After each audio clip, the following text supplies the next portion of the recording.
Good morning, Sydney, and we'd also like to thank the host, ResourceStocks, for another great event and well-attended event.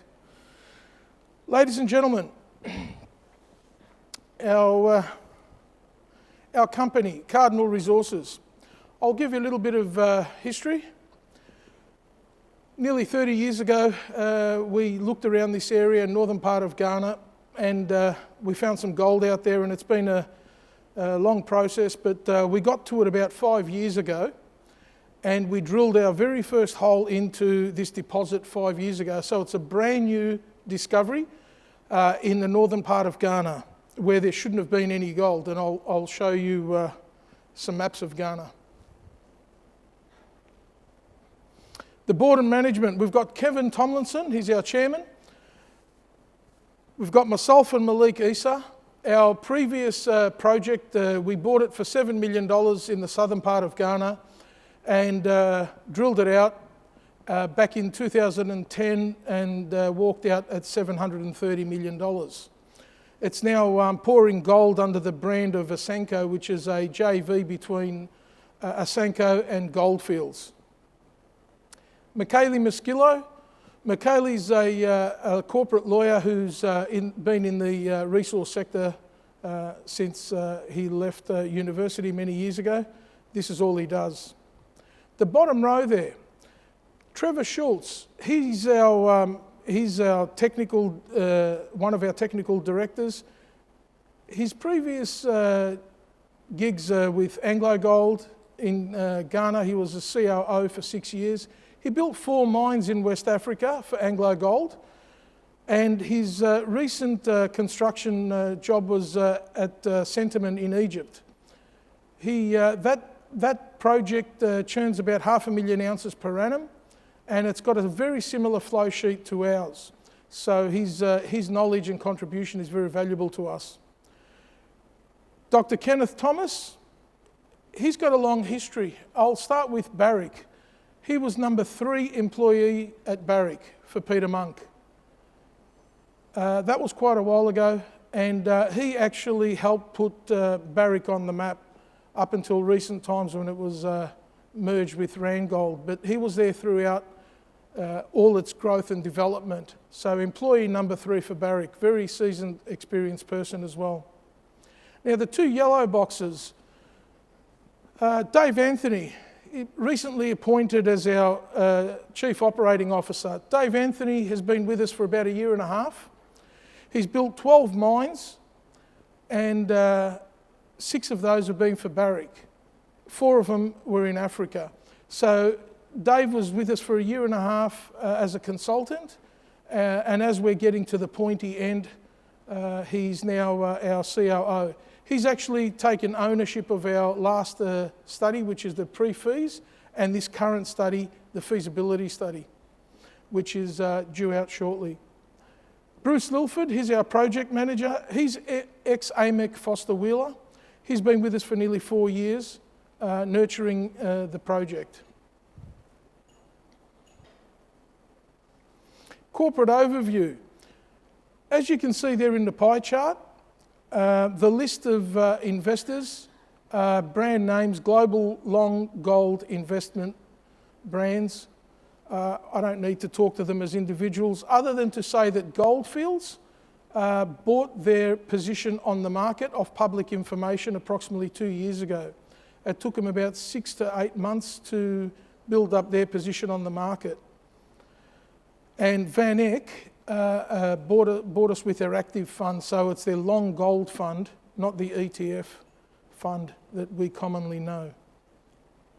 And this will all be refreshed in the next day or two, because we've just had a list of listed options come up. We've all cut our checks, and the board has cut a check for almost $2 million. Myself personally, almost $700,000 to exercise my options. So we have got skin in the game, not just today, but even before listing the company. We had nearly $2 million invested. So I'd just like to point that out, because I'm a firm believer in people that have put their money down have a different level of enthusiasm to achieve.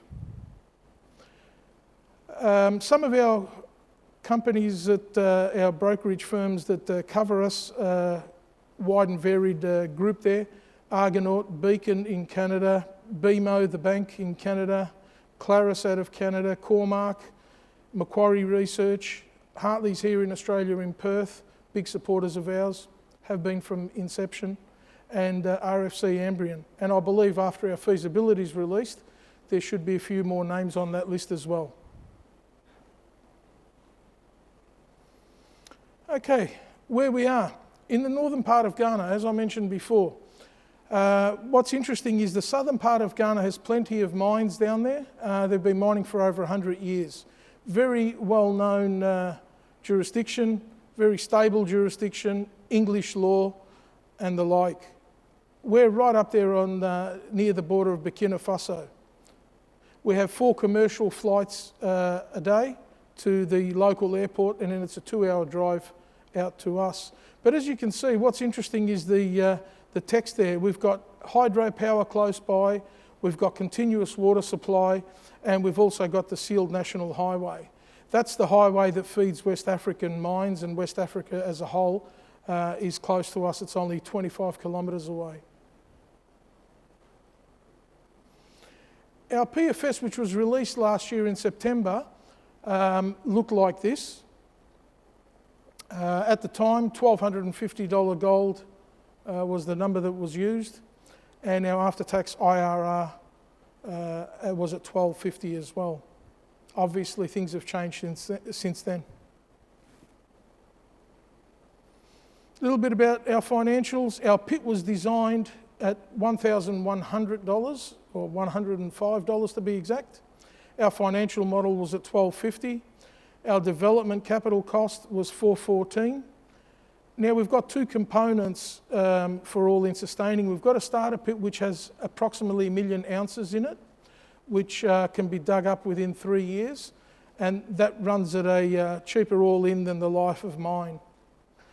But life of mine is, say, circa $800. And our project payback period is around 2 years if it was 100% debt. And there's our NPV and our IRR as of last year. Some of our physicals, as I mentioned before, we have a starter pit and a life of mine. The starter pit produces over 360,000 ounces for about 2.5 years. Our strip ratio is in there at 0.5 to 1. And if you go over to the life of mine, you've got 300,000 ounces for the life of mine and a strip ratio of about 1.4. These numbers will all be refreshed in our feasibility study, but yeah, shouldn't be too far off.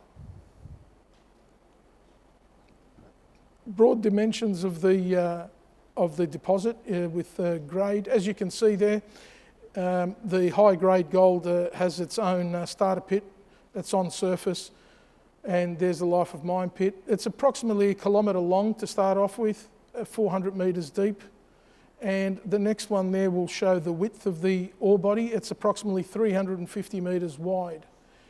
Now that's not a very common width. Most people have that for their strike length, hence why our strip ratio is fairly low, because we're digging ore from the get-go. As you can see, there's also mineralisation under that pit, which is down to about 700 metres vertically, and we may have an underground potential there. We're not sure yet. We may have it, but it needs further drilling. Our flow sheet is a conventional flow sheet. There's nothing unusual about this flow sheet. Everything in there has been in the industry for many years. Basically what happens in our case, we put 9.5 million tonnes per annum through the primary crusher, and at the flotation, after the flotation cells, if I can get a laser here, at that point there, we split off into 2 different parts. As you can see, 92% of that mass goes off into tailings. That's almost 8.75 million tonne. Then we've got less than 1 million tonne that continues on at that grade there, 15 to 17 grams per tonne. So in actual fact, the rest of this circuit here is only constructed for circa 1 million tonne. So we've almost got, we've almost got, say, round numbers, 10 million tonne coming in up to this point, and 1 million tonne following on with high-grade concentrate, and then we pour gold on site. That's a key point I'd like to draw your attention to, because it's not a conventional gold processing flow sheet per se, but in West Africa it is. There are various other companies that use something similar to this because of the geology. In Australia, it's not a common thing. In Australia, what we normally have is that component is not there, so 9.5 million tonne goes all the way through, hence your CapEx and your OpEx are significantly higher than ours. But it's just a function of the geology that we have that advantage. Our partners are tier 1 partners, globally recognised partners who are actually constructing in West Africa. They're experts, and they're actually live. So a lot of our pricing is actual pricing. It's not out of a database. It's actually live pricing because, like a podium at the moment, with some of these other study managers are building, I think, 3 mines in our region at the moment as we speak. That's the deposit. I'd just like to give you a high-level overview of our exploration upside. There's our deposit just down here in the bottom right-hand corner. We've got 5 million ounces in reserve category here. Now, there's some radius. There's 20 and 40 kilometres radius rings around the deposit. And as you can see here, we've just started drilling this area here. It's approximately 7 kilometres long, and we focused on a little area there of a few hundred metres, and we've published the results of all that. So what we're trying to do here, ladies and gentlemen, is find, by the time we get into production, we hope to find more shallow, high-grade mineralised zones that can be hauled, trucked down to the processing facility and blended in with the existing ore.